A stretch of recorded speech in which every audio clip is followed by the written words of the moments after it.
So it's a huge honor to be invited to speak to the Geoscience Forum. I mean, mining is so important to the Yukon economy, and it's just a great honor to be here to talk to you today about the past, the present, and the future of mining in the Yukon economy. Now, when I was a kid, some of my earliest memories are of my dad getting in the Suburban and going to Faro on business trips to sell pickups to the Faro mine. He was a car dealer in Whitehorse, and the Faro mine had a huge appetite for pickups. And in fact, my dad sold so many pickups to the Faro mine, and they drove them so roughly, so many came back to the shop for repairs or for warranty work, that the repair numbers were actually off the charts, like so literally off the charts. General Motors sent someone up from Oshawa to see what was going on at the Yukon dealership. And so my dad duly took the guy to Faro, showed him what they did to the pickups, and the guy said, yep. And he sent a telex, that was the day, back in the days, he sent a telex back to Oshawa that basically said, send more pickups. So, that was some of my earliest involvement. And of course, when I was a kid, my dad was, all constantly talking about mining. My friend's dad worked at Whitehorse Copper. My uncle worked on the railway, shipping the ore to Skagway. Everybody seemed to be involved in it somehow. And, if the adults were all into it, then the kids were too. So I owned one of these when I was a kid. Now, of course, I didn't own a 400-ton Komatsu. I owned the 2-pound Tonka toy version, which is why I got so distracted by the Pelly construction toy today. So me and my yellow truck, the other kids in the neighborhood in Riverdale, I had the dump truck, somebody else had the loader, someone else had the grader. We mined a huge amount of Riverdale mud, and it was so much fun. We drove my truck until the wheels came off. And so my dad actually went down to the office downtown and typed out a letter for the young people in the audience. I was born before the internet. He typed out a letter to Tonka headquarters, put in a money order for a couple bucks, and after an interminable period, at least to me, new wheels arrived. And then when I got a bit older, the hockey trips started. So we would go to Faro, we would go to Cassiar, we had a great time. And it was kind of eye-opening because those kids, when we billeted with them, they had satellite TV, and if one of their parents, well, all their parents worked at the mine or something, they would take you to the cafeteria, and it was like wonder of wonders, unlimited chocolate milk, I remember. And for a kid, that was pretty darn cool. Like not even the Rebel base camp in Star Wars had unlimited chocolate milk. So if you go back to if you go back and think about that time for me as a kid, there were a few certainties in life, right? There was, it got cold in the winter, the Leafs were the only hockey team on TV, and mining and the Yukon economy were pretty much the same thing. So when I saw this photo from Kathy Archibald's cool collection of Yukon mining photos, I knew it had to go in. But back at the time, that's what the kids thought. The adults thought the same thing. So I had the privilege a few years ago to interview legendary Yukon Commissioner Jimmy Smith, and he was telling me about the Carr Report. Now, back in the 1960s, he and the Minister of Indian and Northern Development, as it was then, got together, and it was about 25 years after World War II. The Faro mine was almost ready to go into operation, and they thought it's a good time to do some long-term economic planning. And of course, Smith, he had a big focus on getting stuff done in the here and now, but he was also the kind of leader that thought about the future and didn't think small. So they got this guy named Dr. Carr to do a long-term economic study for them. And Jimmy Smith told me to go find it. And of course, this is also pre-internet days, so I actually had to channel my youthful self and go back to the Whitehorse Public Library and check it out. And so I did. And it's kind of amazing if you think of what was in this plan. So this plan was written in the 60s for the Yukon in the distant future of 1985. And some of the things that they had in mind for us at that point was basically take the Yukon mining economy of the 1960s and 70s and supersize it.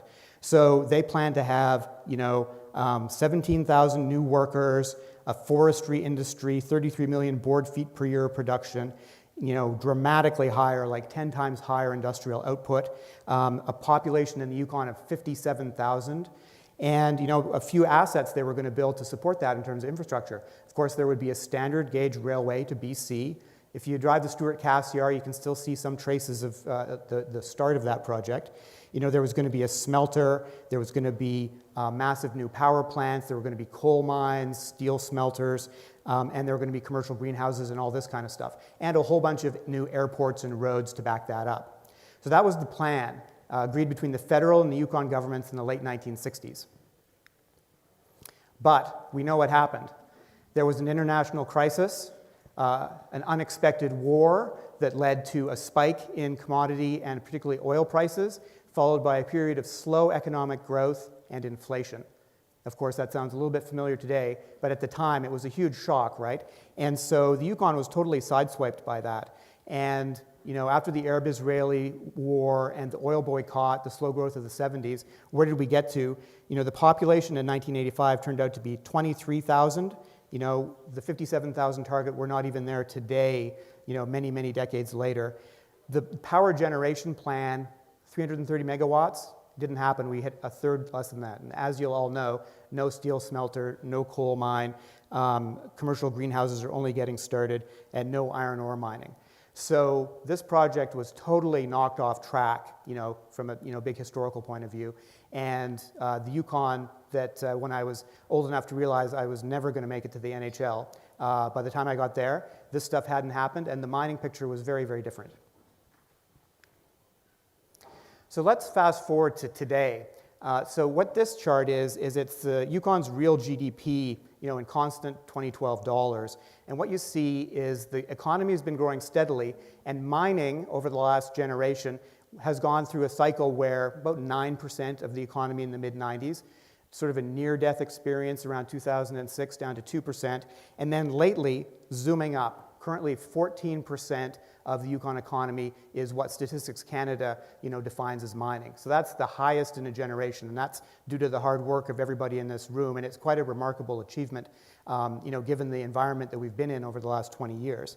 So that's quite impressive. That's 14%, 1/6, and of course, if you think about it, and this I think is something that a lot of people in Whitehorse and the Yukon more broadly don't think about, which is that base of mining.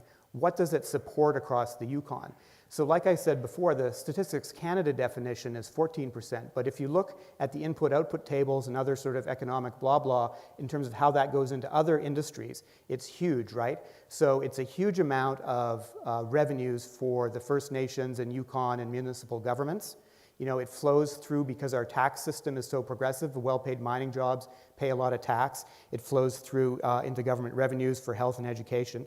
Our transport infrastructure, is either, often you're on a road that was either built because of mining, for a mine, or is used and maintained for miners, right? And you think of how many fewer flights Air North could offer to Vancouver, or et cetera, if we didn't have all the mining traffic in the room, right? The electrical grid, its history is closely tied to the mining industry, and strategic expansions of it have both enabled the mining industry, but also secured cheap power for the rest of the grid. We could be like the Northwest Territories with a whole bunch of super microgrids. Most places in the Yukon have really good, relatively cheap power, which is great. And then if you go through the other sectors of the economy that were not in the 14% on my previous slide, you think about how many people stay in hotels, eat in restaurants, how many construction jobs are based on mining, how many First Nations and community firms, how many dev corps have businesses that make revenue off the mining industry. And Whitehorse businesses more broadly, from expediters to lawyers, right? It's a big deal. And high-paying jobs for Yukoners. So I tried to put this 14% of the Yukon mining sector in perspective. So 14% of the Yukon economy, about 1/7. You can see on the left here sort of public administration, health and education. Obviously, we're a government town. It's a very big chunk right there. Then you look across these other activities: real estate, construction, retail trade, info and culture industries, and so on. Sometimes people look at charts like this, and I've heard this a number of times. Mining's only like 14% or 10% or whatever it was a few years ago. It's actually not that big. It's a lot of hassle. Why do we even need a mining industry? Let's just move past that. That's the past, not the future of the Yukon. But the way I look at it is supporting a whole bunch of these other jobs and activities in the Yukon. And furthermore, this is kind of a glass half full, glass half empty kind of thing. 14%, that's what it is today. It's changed dramatically over the last 10 or 20 years, and I think the potential is quite a bit higher. And I'm going to talk about that in a minute. This is the similar sort of view if you look at it from the jobs point of view. So what's on the x-axis of this slide is each sort of sector of the economy: construction, mining. The government sectors are in blue: public admin, education, health, and social. And the green is the private sector dominated ones. So here again, it's the same story. You can see the red mining bar.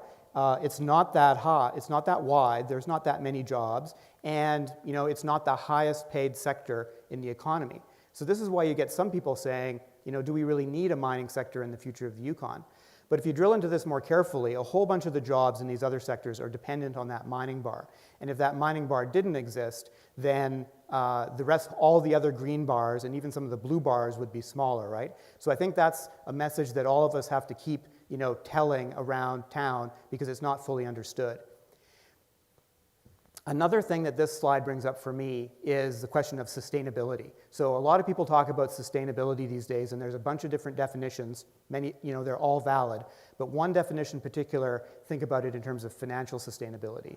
If you think about the Yukon financial situation, that blue block of jobs on the right, 87% of the money for the Yukon government comes from Ottawa. That is a higher number than in 2016. So we are one financial crisis. We are one unexpected event, like the global financial crisis hit Spain and Ireland. Other crises have hit other countries. We are one federal financial crisis away from a devastating hit to that block. And mining is one of our main, maybe not our only, but one of our main diversifiers that protects us against that. And so if I'm thinking as a Yukoner about the long-term future of our territory, I need there to be more big green blocks on the slide, and mining is a critical enabler of those.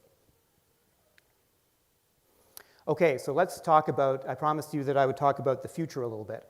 So there's lots of things we could talk about mining in Yukon. We need, there's work to be done on legislation. There's work to be done on YESAB and our various approval processes. There's work to be done on social buy-in and acceptance of mining by Yukoners. There's work to be done on infrastructure. For example, if we end up not with a port in Skagway, that's going to be a problem. So there's lots of work to be done on those things, and people are working on them. What I want to talk about today is two things I'm calling game changers: geopolitics and climate change. Now, the word game changer is really an overused cliche, and I'm overusing it here, but these are really changing the game in the sense these are dramatic, changes in the environment that the Yukon mining sector is operating in, and this has huge implications, and I'm going to explain why some of those implications are very positive. So let's talk about geopolitics first.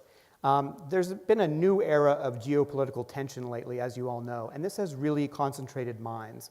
So we all sort of knew for a long time that a lot of the mining, like after the Cold War ended, it was great. Many new regions of the world that had been off limits during the Cold War were now available for international mining companies to check out.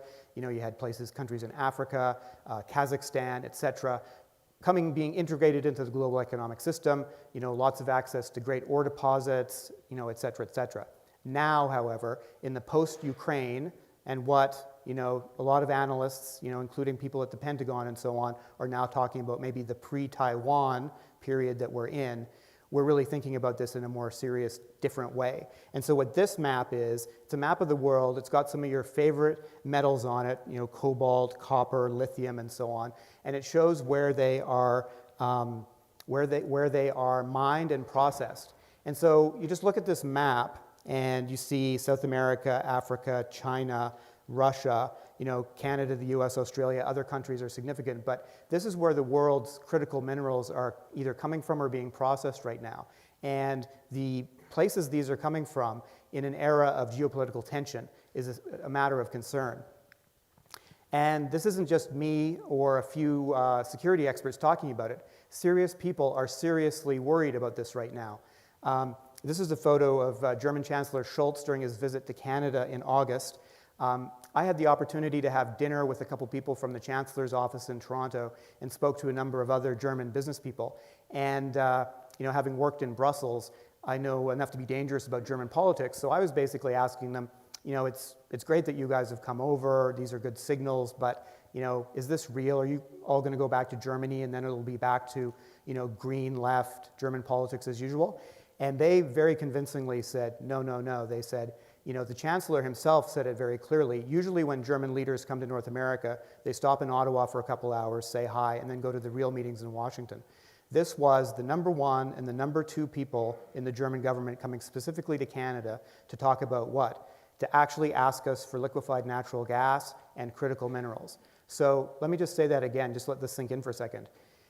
The top two leaders of Social Democrat, center-left Progressive Party in Germany, and the Green Party, a coalition of those parties, came to Canada and actually asked us for more minerals and more natural gas. That is something I don't think I possibly could have imagined I would say a couple years ago. And the other moves the German government have made it very clear that they are serious about this. And this is not a flash in the pan. This is a serious rethinking post-Ukraine of the trade, the supply chains, the economic relationships that Germany has. And the French and the British and the Koreans and the Japanese and the Americans are also thinking similar things. And at work, sometimes we do strategic simulations and modern wargaming, and the people at the Pentagon do that as well, and at the National Security Council in Washington. And so they are now rethinking this through. And let me tell you, if you start a geopolitical game with a map that looks like this, and you have a Taiwan crisis, it's a challenging situation for sure. And so now you have a situation where the Pentagon, under the Defense Production Act, is actually reaching out to Canadian mining companies to say, how can we support you? The Pentagon is actually asking you guys to look for, explore for, and develop critical minerals in a secure, stable environment. And that is a huge deal, and those are very serious people. So I guess my point is that if the so what of this for the Yukon mining industry is that this focus on critical minerals for geopolitical reasons is real, it's not going away, and I would bring up two words just to sum up here: obligation and opportunity. My view is this is an obligation for Canada and for the Yukon. Our allies that we've been allied with for 50 plus years, Germany, Japan, Korea, these folks, it's not like they would like to have our copper and our minerals. They need them for their future prosperity and security. And they want to buy them from a country or from a place that has environmental and socially sustainable rules and setups, and that is the Yukon. So that's actually our obligation, to take that request seriously when they fly over. And then it's, in economic terms, obviously, a huge opportunity for Yukon communities and everyone in this room. So I think this is a major game changer this was not the way it was in 2019 before the pandemic. So let's talk about climate for a moment. So my view is the pressure to act on climate is going to keep growing. This chart is from The Economist.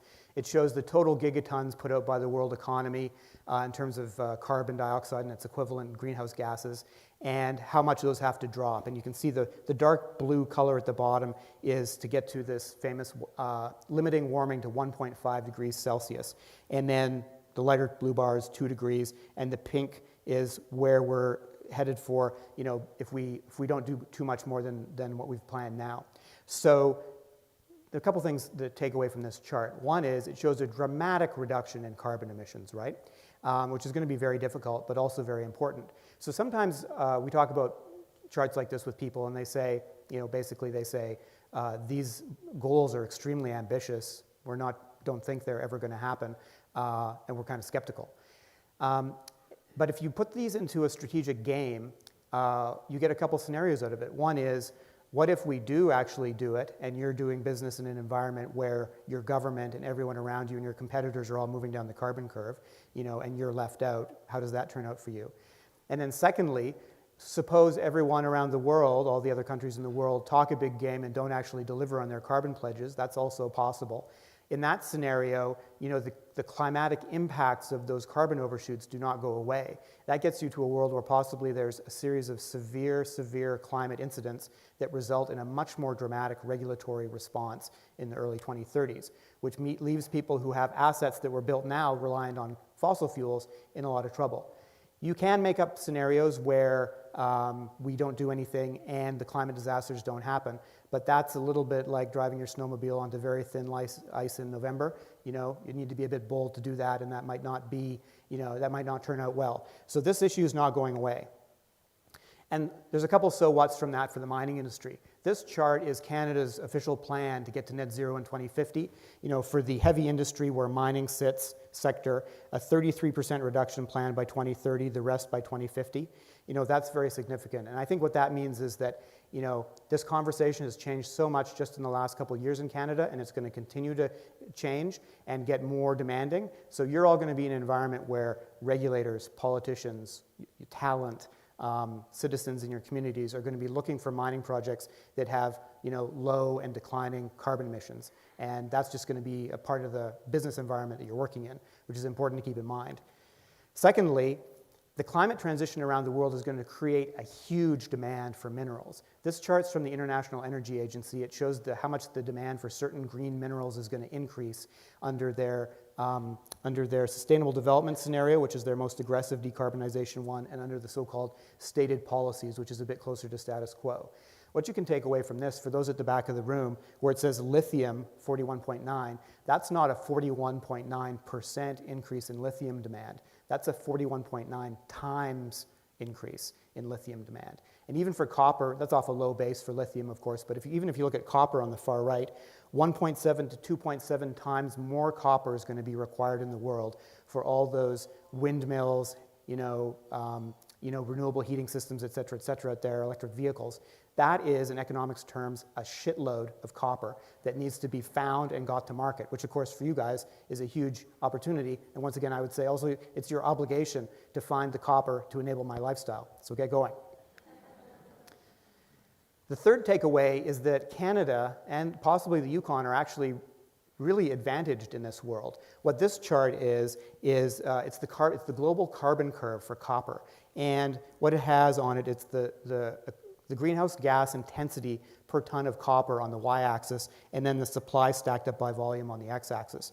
And if you can't read the letters, basically Chile's in the middle, the USA and Australia are sort of a bit on the right, and then Kazakhstan and Mongolia are the high bars on the far right, and Canada is one of the lower bars on the left.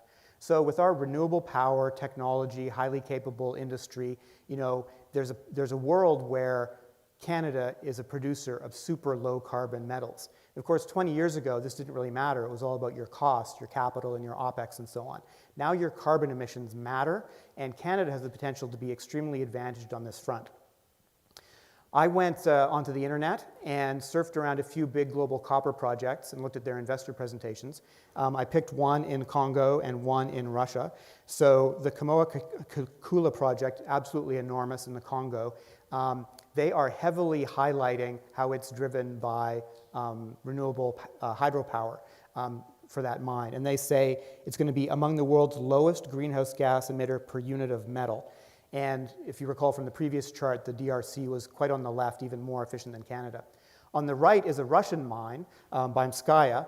There's Pevek in Siberia. It's actually closer to Old Crow than Vancouver is, if you go west along the Arctic coast.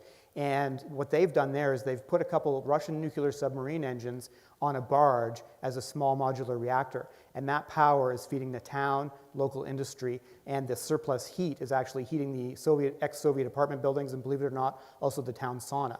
And now they intend to put, I think, 4 more of those in the bay to power this absolutely giant copper mine. So there's all kinds of issues with that, as you can imagine, but they're going to be able to say they're producing, quote, very low carbon copper. So these are the projects that are out there around the world, and the projects that investors, ESG analysts, other governments are looking at. And so the game is afoot, so to speak, on getting to low carbon mining. So here in the Yukon, that raises the question, what will the Yukon source of cheap and low carbon power be? So we have a bunch of things out there. It's pretty hard to imagine we would build another, Ajiac Dam in today's environment. It's possible we could connect to the BC grid, but that would be a big, expensive project. Maybe one of these things is the solution. The small modular reactors, one of those is, believe it or not, coming soon to Fairbanks, to the Eelson Air Force Base. They're going to have a Westinghouse eVinci there, this decade, probably by around 2027. Is there an equivalent of that in the Yukon? Is there an equivalent where there's a company in the Yukon that owns that the First Nations, Yukon investors own, that's feeding low carbon power into the grid and to some new big mines? Interesting idea. Or there's geothermal. This is a picture of some geothermal plant in Iceland. And I know there are people in this room that are working on this idea in the Yukon right now. I was actually going to show you guys, I have this map from the Geological Survey of Canada that shows all the hotspots in the Yukon. And I was like, this is such a cool map. Then I realized it was going to be an economist showing it to geologists, and I might get myself into a lot of trouble. But you guys all know it. There's a lot of hot rocks here. And if we can find geothermal solutions that provide electricity and process heat for mining, this could be a huge game changer, right? And this kind of project that involves a big capital, investment up front and then very cheap operating expenses for geothermal electricity and power, that is ideally suited for a period of relatively low long-term interest rates. And there are a lot of federal infrastructure agencies and funding out there. So, this one's high on my list. I would love to see geothermal pop in a big way in the Yukon, and I hope that's successful. The other alternative is hydrogen, right? We know that big industrials in Seoul and Tokyo are looking at Canada, right? Because Western Canada, northern BC, northern Alberta have huge amounts of cheap natural gas. They also have huge amounts of carbon storage potential, right? And so the Japanese and Koreans are thinking about where can they get low carbon hydrogen to decarbonize their economies. We should be asking the same question. How are we going to get the blue hydrogen? Blue hydrogen is hydrogen that's made from natural gas with the carbon molecules ripped out and stored underground. How can we get blue hydrogen up the highway in a big and cheap way to power a whole bunch of our facilities of the future? And I think this is a very exciting possibility. So I don't really know which of these works. I haven't done business cases on them. They all have various technical issues. But I would say a couple things. For the people in the room working on these projects, these are fantastic, full speed ahead. For the people who work for the government in this room, I would say government support is going to be critical here. New energy systems do not just pop into being in geographies, quickly. It took us decades to switch over from wood heat to home heating fuel and diesel, et cetera. It took us decades. And bringing a new energy system into place isn't as easy as it was in 1900 when Willard Phelps Sr. and a few guys rode their horses up to Fish Lake, put in a generator, ran a wire back to Whitehorse, and declared that the southern Yukon had electricity. Much more complicated now. It's going to take public money, it's going to take political leadership, and it's going to take some long-term vision like Jimmy Smith had. And I think that's what we're going to need, because this is very strategic, and that's another overused word. But if the Yukon had abundant, cheap, low-carbon power, this would be fantastic for all of us who want to get rid of our oil furnaces and go with heat pumps. It would also be a huge enabler for a whole bunch of low-carbon mining properties in the Yukon in the future. So I would say, my take on mining in the Yukon is I'm very optimistic. We've got these huge tailwinds. We've got great geology. We've got the talent and experience, which is you guys.